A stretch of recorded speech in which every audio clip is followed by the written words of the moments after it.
என்னை பார்த்து நிலவை பார்த்தேன், நிலவின் ஒளி இல்லை. தலைவர இந்த நேரத்துல இங்க என்ன பண்ணின்னு இருக்கீங்க? டேய் புசி, அமைதியா இருடா. எல்லார் வீட்டு வாசலையும் கோலம் போட சொன்னா யாருமே போட மாட்டாங்க. அதான் நானே களத்துல இறங்கிட்டேன். தலைவர சொல்லி இருந்தா நானே போட்டிருப்பேன. நீங்க இன்னாத்துக்கு வந்தீங்க? அதெல்லாம் ஒண்ணும் நீ கிளிக்க தேவையில்ல. ஆள் யாராவது வந்தா எனக்கு சிக்னல் மட்டும் கொடு. துணிச்சலை மனத்திலே வளர்த்தவன் நான். அப்பா என்ன இருட்டு.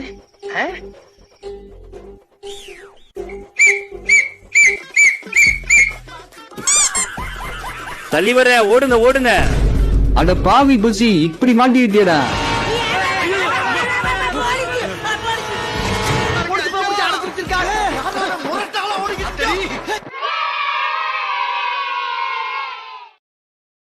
Download ShareChat.